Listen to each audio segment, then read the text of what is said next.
Hi, I'm Crystal, the parenting coach. Parenting is a thing that some of us just expected to know how to do. It's not like other areas of your life where you go to school and get taught, get on-the-job training, or have mentors to help you. But now you can get that help here.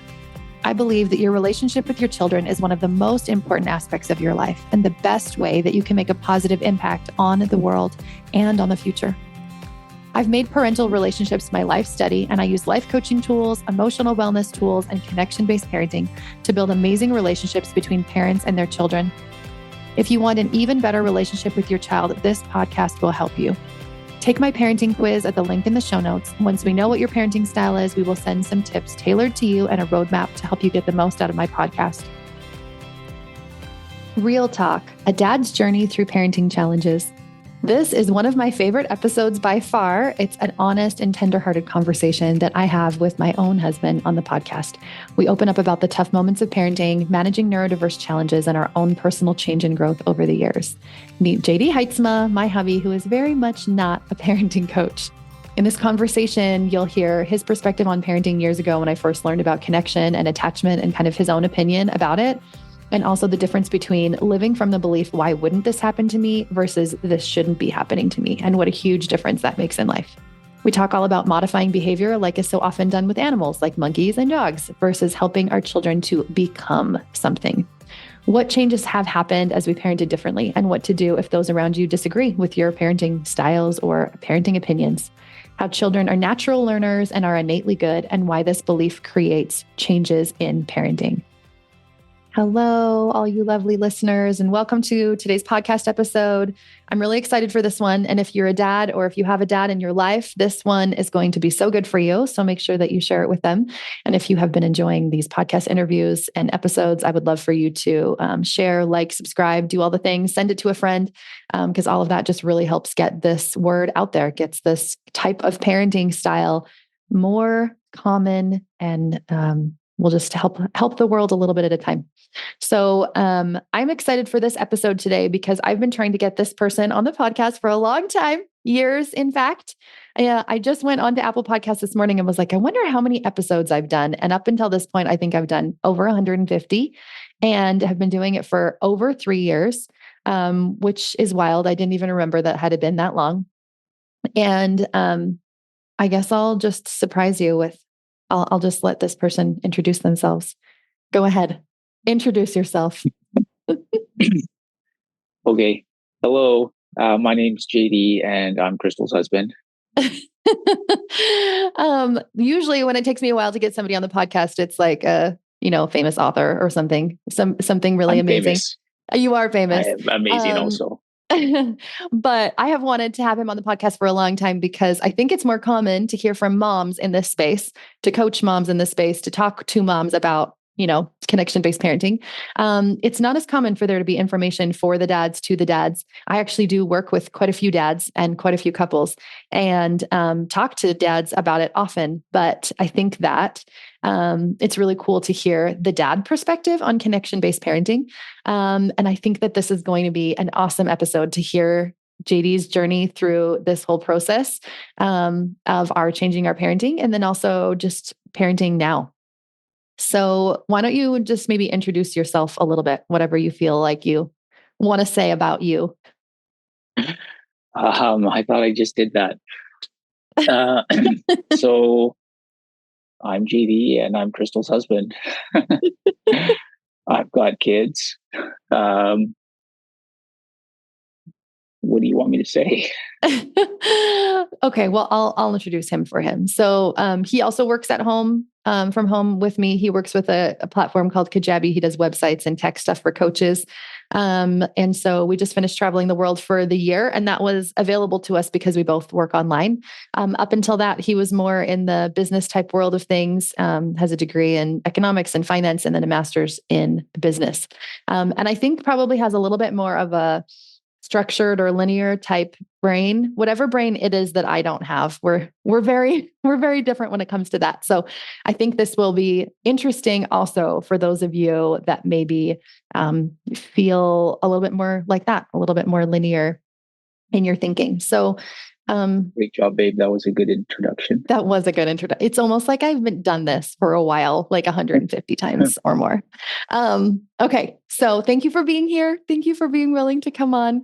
And I think that this is going to be really powerful for the dads out there. So if you could go back years and years ago, back to the very, very beginnings of when we were first parents, which we didn't really plan on. It was kind of accidental, but it was lovely.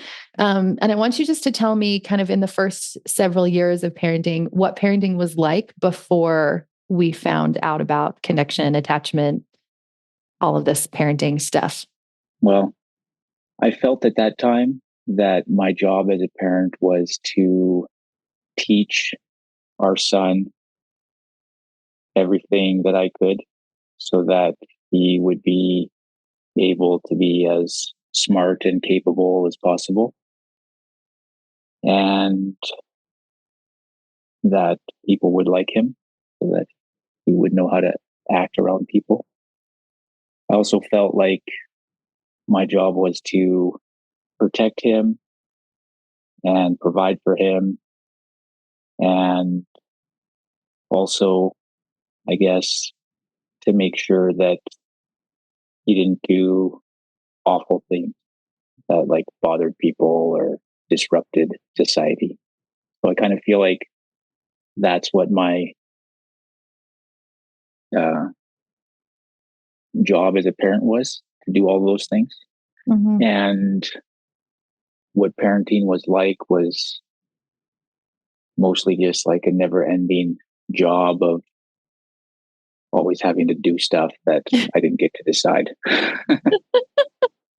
Yeah, I think that I don't ever remember having a lot of conversations when we became parents about like what kind of parents we wanted to be or how we wanted to parent or what our values were. And like even what you just mentioned, and like that's kind of what you felt like your role was. I don't think we really ever verbalized any of that. Like none of this was very like intentional. Um, we got pregnant shortly after we got married, and I was in university. So it wasn't really like planned either. So it kind of just sprung up on us. Yeah, I just felt we didn't talk about any of those things. They just are the things that I felt like I should do, and what parenting was about. I saw being a parent as an opportunity to make the world a better place by producing a human that was better than me. So yeah, that's interesting. So looking back on those days when, like what you said, you're just constantly doing stuff that's out of your control, right?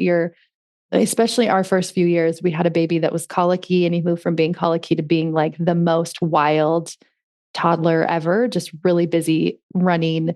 I remember one morning I had slept in. I don't even remember if you were home or if you were at school. And I got out and he had taken the yogurt from the fridge and just spread it all over the house. Like he was trying to eat, but then he just like also like he'd gotten a chair, pushed it up to a fridge, like grabbed this giant thing of yogurt and just put it everywhere.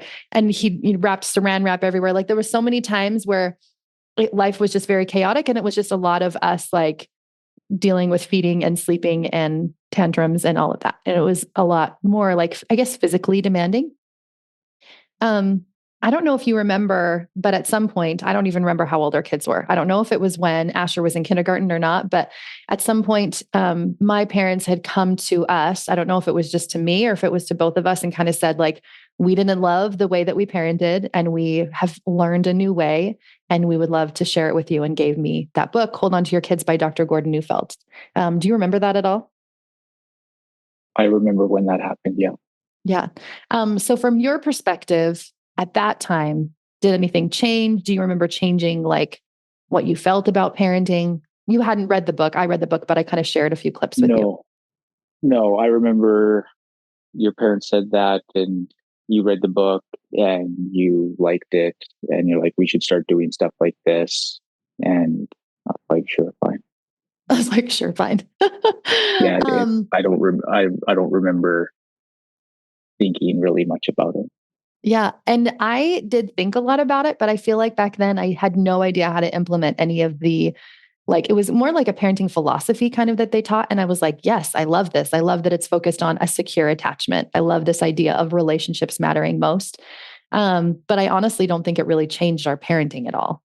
I don't remember any shifts at that time. Yeah, I don't think there were any shifts. I remember the only thing that it really changed was like you started like feeling bad more about things, I think, because you're like, Yeah. oh, it's not supposed to be like this. Yes. Okay. Yeah. I think that is very on point. I think that I then had this like higher ideal or standard of parenting that I hadn't had before. So there was things that I like felt bad about when our kids were little and I like knew I didn't want to just be yelling at them or whatever. But I definitely felt like I had a much higher vision of what I wanted parenting to be, which meant that then I was like much farther away from that vision. So I definitely felt a lot worse about myself in parenting, which is interesting because you read parenting books to like try to support you. And that is a beautiful parenting book. But I really did feel like I had no idea how to do what they were talking about. When did you start to notice any changes in parenting? Like at what point in our parenting story did you see anything change or shift? I'm not sure. What do you mean change and shift? So within how we actually did parent. So we'd read about this style, Oh, weren't really doing it that way. At what point did you notice how we responded to the children start to change? Either me or you or both of us. the only things that really come to mind are when like big incidents would happen. Mm-hmm. But in order for those big incidents to have gone the way that they did, we would have had to have started before that because it's not something that just changes instantly when you decide to start doing something or to start parenting differently. Mm-hmm. But I, I don't know. I mean, it's been many years. Mm-hmm. Um, I can't really put my finger on like the year that we started That it actually started kind of shifting. Yeah. having different behaviors in ourselves. I remember only because I remember working so hard at it on my end. I will put a little addendum here that JD is much more naturally patient and level headed and I don't know, grounded, I guess, than I have been. I've been a lot more up and down with my emotions. I think there's lots of reasons to that. I think personality is one of them, but I think that that made a difference because I think it took a lot more for you to get dysregulated than it did for me. And maybe you don't It remember made this. Yeah. it it my personality made it a lot easier to accept and adopt this parenting style when Mm-hmm. you started talking about it, because I do remember when you read the Neufeld book and other books and you started saying, and you're like, all right, this is the philosophy. I remember thinking to myself, well, that makes a lot of sense. Why wouldn't that seems like a great way to do it. So Yeah. it And I think wasn't that something that that I resisted. Yeah, you definitely did not resist it at all. And I think part of that is how your own parenting was a little bit different. And I think your parents were a little bit more that way. And so, for whatever reason, I definitely think there wasn't a lot of resistance of like, this doesn't make sense at all and we shouldn't do it. Like that wasn't where it went. Um, I think it was harder for me to adopt to actually do those strategies. And I remember when we were living on the other side of Canada, and for me, that was my own parenting rock bottom where I felt like things were really awful. JD was not around for that because he was commuting like sometimes an hour and a half each way every day and usually gone for like 12 or 14 hours a day. So almost every day of the week. So he was not really around for that part of like the heaviness, which is also probably why it was a lot harder. But I do remember talking to you about these like hours long meltdowns that we were having during the day and that I didn't know how to respond to them. And I remember you specifically saying something like, well, don't say anything, like just don't do anything. Like it would probably be better if you just walked away. And I remember being like, no, but I have to like tell them that what they're doing is not okay. And like, I need to teach them and like, this is not okay behavior. And I was really like pushing in on it. And I think you already kind of saw like, it's not helpful. Like what you're doing is not helpful. You should probably just chill out. Yeah, Uh, I remember being at school and having you call me and tell me how terrible it was and say like I have mhm. to like stop what I'm doing and come home right now because Yeah. somebody's gonna die if I don't. And Yeah. I remember thinking like, just leave him alone, like just let him be. And Yeah. um, uh, but yeah, those were definitely. I think that was the turning point, because that's probably when it got or became the most intensely difficult. Yeah. And looking back, I think it makes sense why it was intensely difficult, because I don't think I realized how difficult a move across the country, leaving all of your family and friends, would be on our kids. And especially when they were little and they probably couldn't verbalize that. But I think it probably was harder on them than we thought. Yeah. Um, so at that time when I was kind of like calling you and like in distress and like, this is not going well. And I remember you constantly saying like, just like leave him alone, just chill out. Eventually I was able to start doing that little bit by little bit. And I noticed a big change within that year. So that would have been like 2017 to 2018. That's when I started to notice over time that his especially this one neurodiverse child we were dealing with at that time, which there's been a lot more since then, but was his behavior had gotten so much better over that year. And I remember thinking all I did in those first several months literally was just like walk away, like do what you said, like just walk away, pause, chill out, not respond, just kind of let him be. And in the moments I would also think like, well, how can I make this space safe? So I would try to make it as safe as possible before I did that. But I really didn't say or do anything. I just kind of left it. And I was really shocked looking back over the course of the year on how their behavior had changed so much during that time, because I just didn't think that it was I didn't think that your way of doing it was really going to do anything. But it really did, because I didn't realize that how my emotions were just agitating the problem in those moments when they were feeling strong emotions. Walking away from contention always makes it better. That's just something I always knew. Yeah. We're like, instead of me, even the beginning years of our marriage, I came from a much more tumultuous household, I think, than my husband did. He had one sibling and his parents, and our home was just always loud, always busy, and often quite dysregulated. And so I think that when we first got married, I was a lot more like fighty, and JD would be a lot more like, why are we fighting about this? Like, why can't we just talk about it? Or like, let's talk about it later when we're feeling better. Like, just a little bit more chill about life. And that really started to shift things for me in the beginnings of our marriage, even before we were dealing with parenting. So fast forward. When did you start to see changes with the kids? When did you start to notice that things were changing for them or within parenting? Like, from your perspective, what was happening over those years? Well, something that I was very instructive, but also difficult to deal with when we were in Quebec and dealing with, and our child was having those experiences, was oftentimes I would come home and, our child would be in their bedroom, and, maybe they'd be still crying, or maybe they'd have stopped, but he'd just be like so sad. And he'd be so happy to see me, and he'd feel so bad about the things that he did, and was just so relieved to have me there, because I just wasn't a part of any of the things that went on. I remember that, on a different note, that was kind of a difficult thing, because you always felt like you were the bad guy and I wasn't. But the only reason that, and we talked about this, but the only reason that he felt that way towards me is because I wasn't the one that was there during the day to cause, all of the troubles that happened. If I was not there and you were gone, then you would have been the one that you wanted when you came home. But those things helped me to see that he that these experiences that he was having was just a reaction to the experiences that he was having during the day, and how he dealt with the frustrations and disappointments, difficulties that he was facing.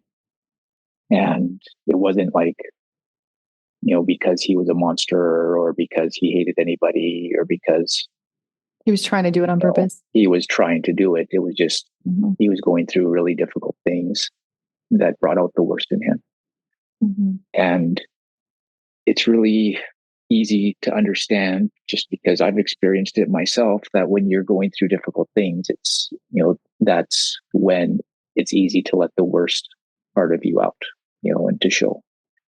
And, as I've matured through the years, it's been easier for me to control, that part of me. And in children, I just think it's unreasonable to expect that they can control those things because, of how difficult it is, but also like it takes time to learn how to do that. And so, as we started doing things to try and make it easier for him to just exist in the moment while he was dealing with those emotions and stresses, and just allow him the space to, I guess what he was doing was like processing them or whatever, in those moments. The less we interfered with that, the quicker he was able to go through it. And also as he grew up and matured and learned, he also developed, he became better at dealing with that. But it became pretty apparent that the more, the less we interfered with his process of going through those experiences, the faster they were able to be resolved. I want to point out a couple things.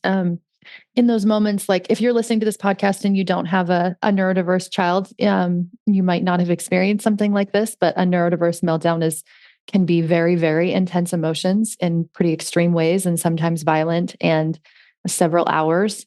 And so, and it was every single time, at least in our home, immediately followed by this really intense low and this really intense sadness and shame for what they had done. And you might not be privy to that with your kids. You might not see that that's happening, but I think it's such a sweet example here. It's because he wasn't in the intense emotions that he was able to come home and see that.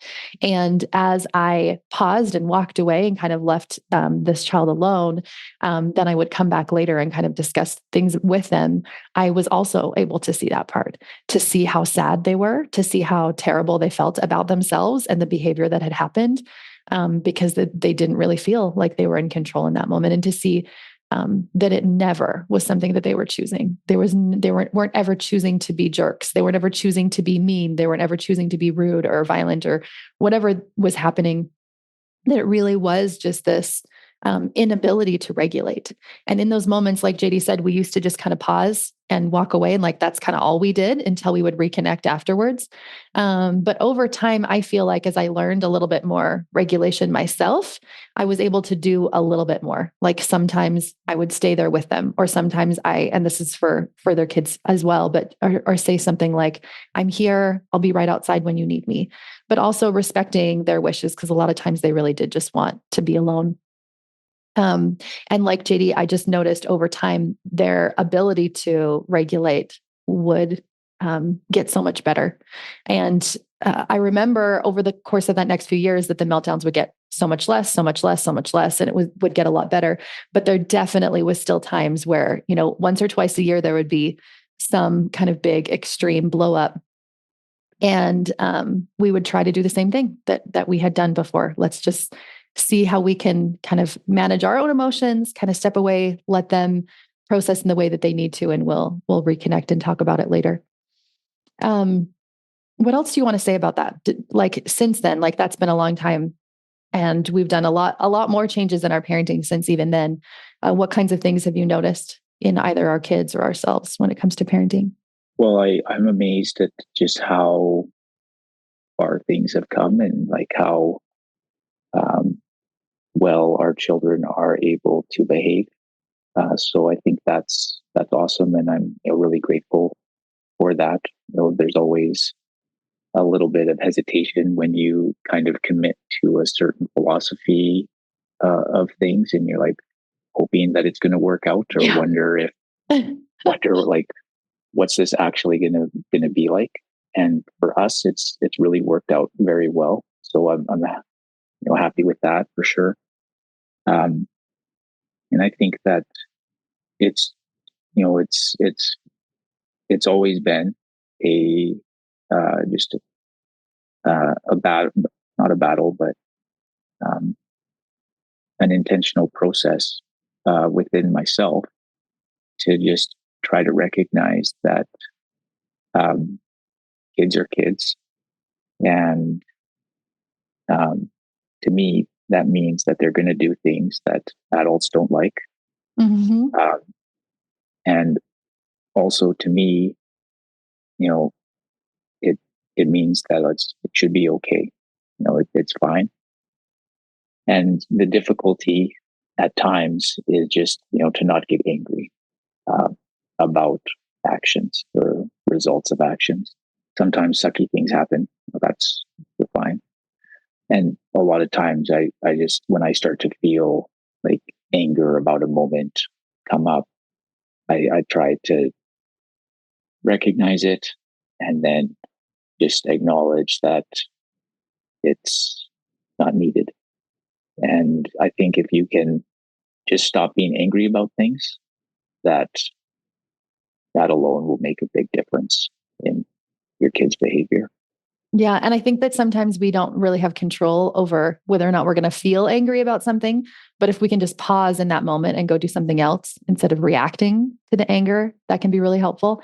And also, if you're listening to this episode and you're like, okay, well, how do I just stop being angry? Just type in angry or rage on my podcast page on the blog. And we have several episodes specifically digging into why that made you angry, why that's a trigger for you, how to move through that, and several processes to do that, because it's much easier said than done. Like, oh, well, we just won't be angry. Okay, well, how do we do that?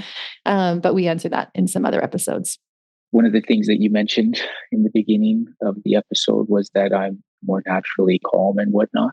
Yeah. And I'm not sure why that is, or I'm going to claim that that's because I've done things to become that way.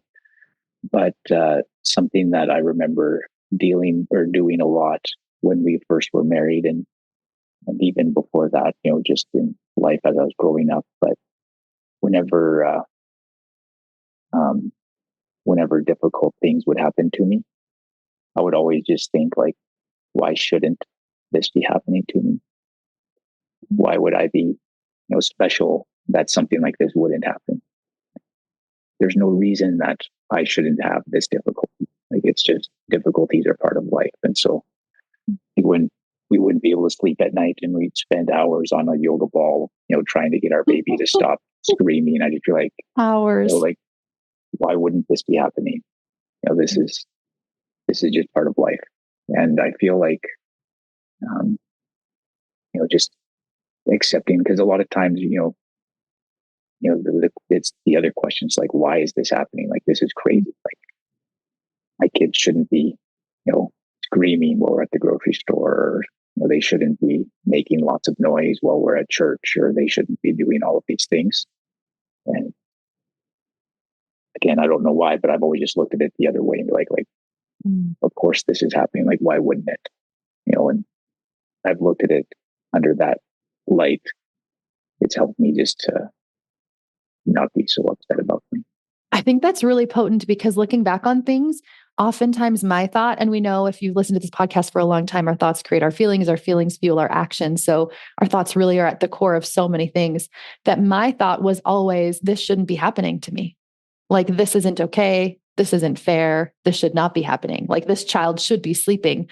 This, this child should not be responding this way. And so I think there was a lot of resistance, and then also just not being able to process the emotions that were coming up because I wasn't really accepting things. And so I do think that's a huge difference. That's interesting to note, that that's kind of how you just responded to things and saw difficulties, because those difficulties always do happen to us.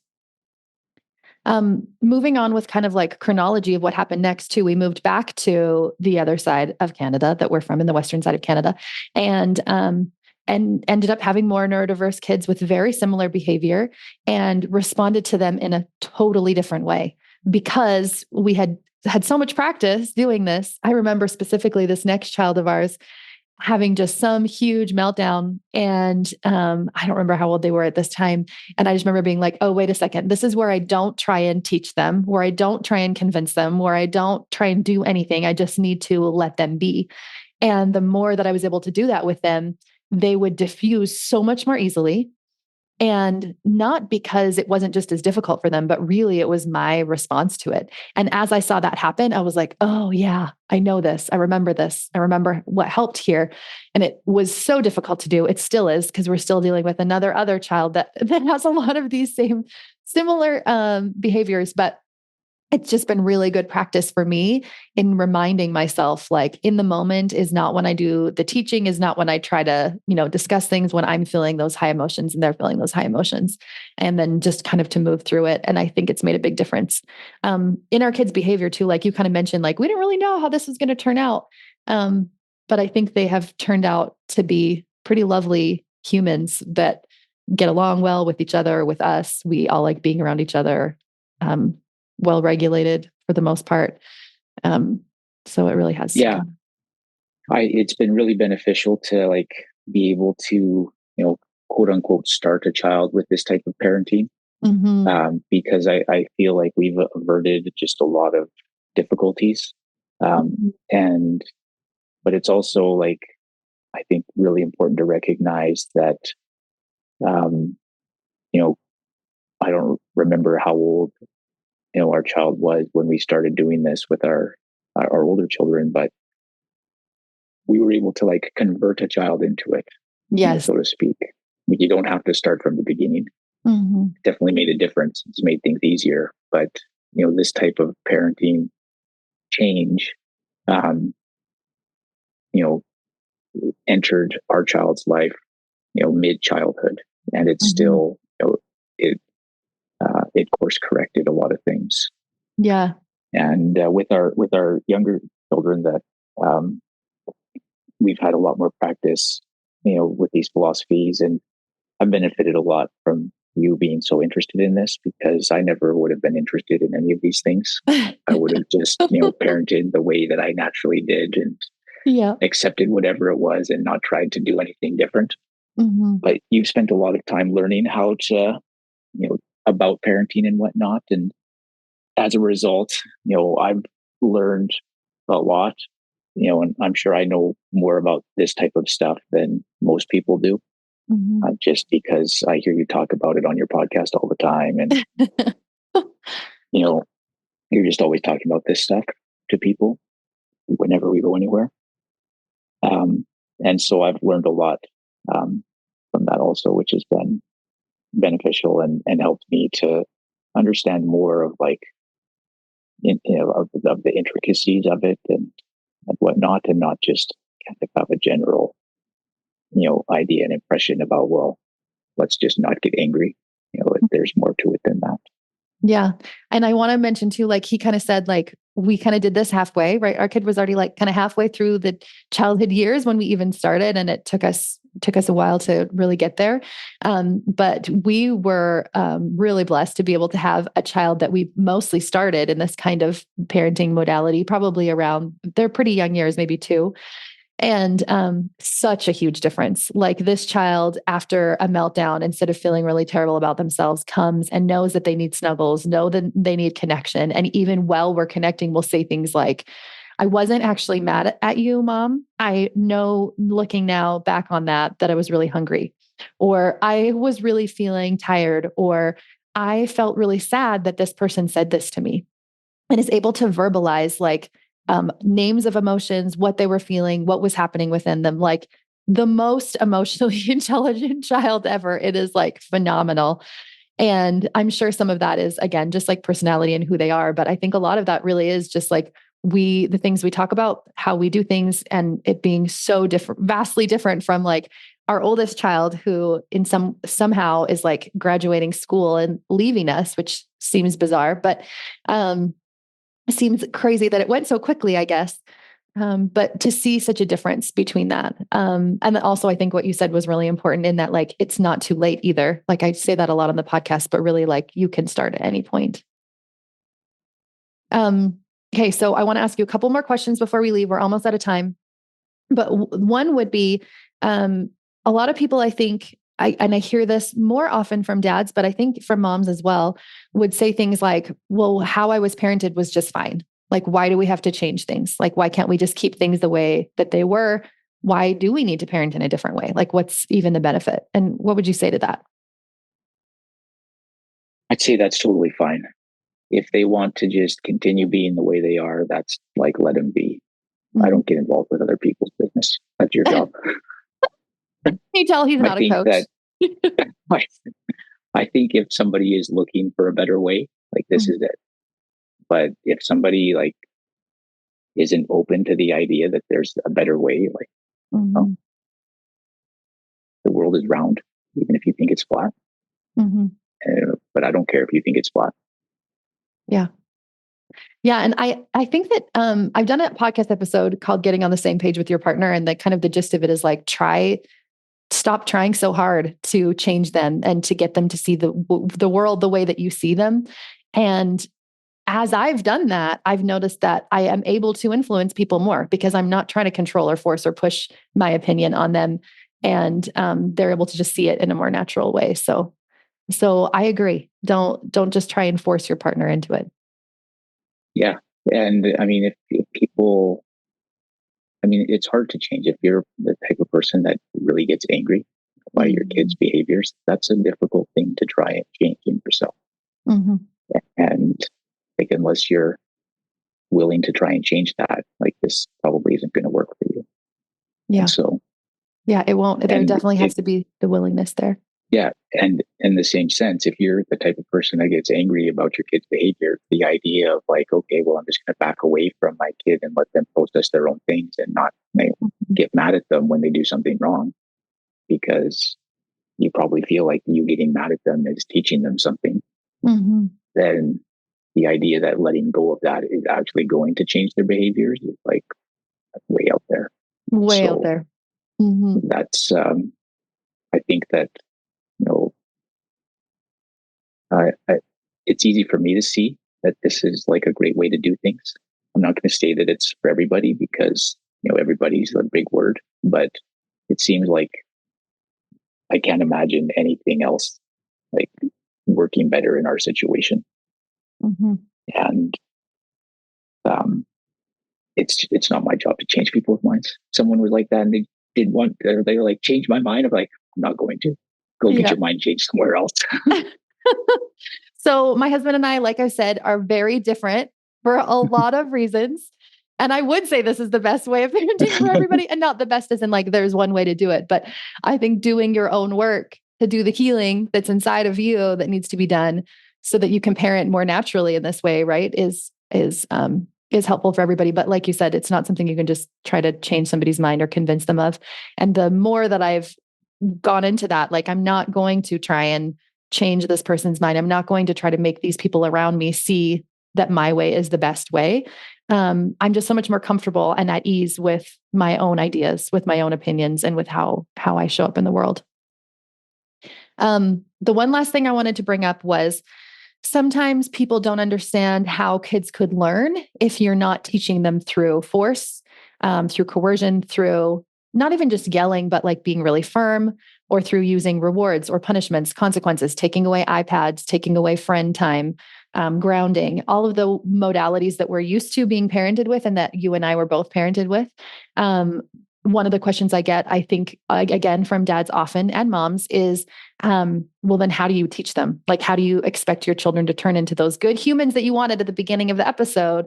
How could that possibly happen if you're not using these outside, structures or more firm ways of doing it? Yeah, that's a good question. I feel like you can teach a dog or a monkey to like learn behaviors, like respond to prompts. But so like, sure, you probably could teach your kid to behave a certain way, but is that what, I don't know, it seems like if all you're doing is teaching them to behave a way, you're not really teaching them anything. It's just like a band-aid. It's like kind of a facade. Like, you're not teaching them to be a way. You're teaching them it's to like, behave a way. yeah, it's like, oh, look at all these tricks my child can do. They can sit still and they can do all these things. Like they've gone to kiddie school. Yes. But I think that kids will just learn. Like, I think that a kid, a child, is just like a young human, and an adult is just like an old one. And that they really should be treated the same. Like, I wouldn't go to my friend's house or like go to one of my coworkers and, treat them the way that, the parenting style I think you're talking about would suggest that you would treat your kid. I don't think that age is a reason to treat somebody different. But, and that's just because I've seen the behaviors and the actions, and I've heard comments, and like, the types of things that children can say really have shown me that they are capable of, understanding, and that there's as complicated and as mindful as adults can be. They can say very insightful things, and they can really perceive and understand a lot more than I think maybe some people give them credit for, just because they're young. And sometimes people will be like, "Oh, they need to respect me." It's like, well, maybe if you respected them, they would respect you. But like, you don't respect people that are adults that don't respect you. So why would you think a child should respect you if you don't respect them?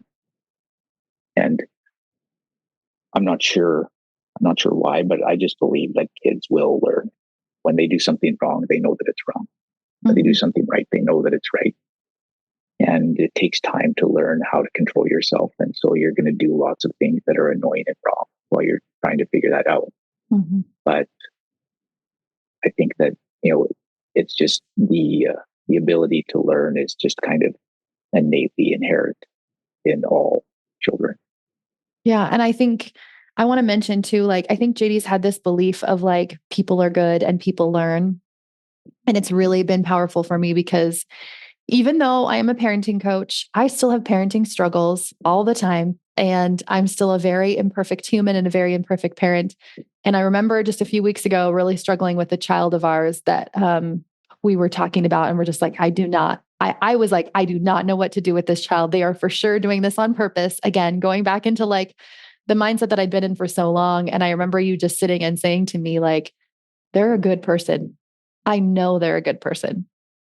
And in that moment, I didn't want to hear it. And I was a little bit mad about it that you said it, because I wanted you to be on page with like me being mad about it. But I knew that what you said was true. And I knew that about this child, that they really were such a good person, and that they were going to learn, and they were going to grow, and they were going to get there. And so to have somebody like on my side that's able to remind me of that in the moments that it's hard for me to remember has been really powerful.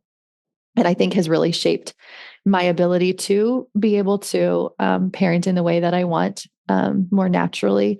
And so that's one of the reasons I wanted to bring you on the podcast today, so that you could kind of see the behind the scenes of like, this is another reason that I'm able to do this, is because I have somebody alongside me. And you don't need to have somebody on board all the time. In fact, I think if you don't, just like stop trying to get them on board, stop trying to expend your energy there, and just focus on what you can do. I hope this is helpful for some of the dads out there that kind of feel that way. Like, how do we know this is going to work? We've seen the end of it, and we just feel so strongly that it has been what has shaped our children's character. And we get told literally every country we go, how wonderful our kids are. They're like, your kids are so, well-behaved, or they're just so kind, or they're so confident, or they're just so easy at like speaking to people, from different cultures or different ages or whatever. And I don't think that is just a coincidence. I think it has to do with the environment that we try to create, that we imperfectly, a lot emphasis on imperfectly create. If there are any dads out there listening, I would just, and you're thinking like, this is whack, I would just try to say there, to consider the idea that you don't have to get so upset when your kids do something that you think is bothering someone else. A lot of times, the reason that I would get upset is because I was like, oh, my kid is doing something that's bothering somebody else, that's impacting someone else's experience in this place that, they should have the right to be able to experience without whatever burdens I think my kid's putting on them. And there have been places where I've been, bothered by other people's kids and how childish they were acting. So I'm not saying that doesn't happen, but I just think that as dads, we have a tendency to blow those situations out of proportion. And that it's fine for kids to be a little bit more like what you would expect a kid to be, out in public than we might think it is. Yeah, I will add coach speak to that in that, like, if somebody's being triggered by a child's behavior, it doesn't have anything to do with the child. It has to do with the parent. And yes, sometimes it is loud. And yes, sometimes it is annoying, but children are literally tiny humans that are learning and growing and trying. And if you could look at their brain and see the lack of brain development that they have in that moment, you'd probably be like, oh yeah, I get it. Like, this part hasn't connected to this part. I will also add that I've been out in public and been quite bothered by how adults have been acting too. It's that is the best quote ever. Yes. Yeah. It's not just kids that disrupt public. Yeah. That's just public gets disrupted because there are other people there. Yeah, that's because why I like we're going all to the mountains, humans. because there's no one else there.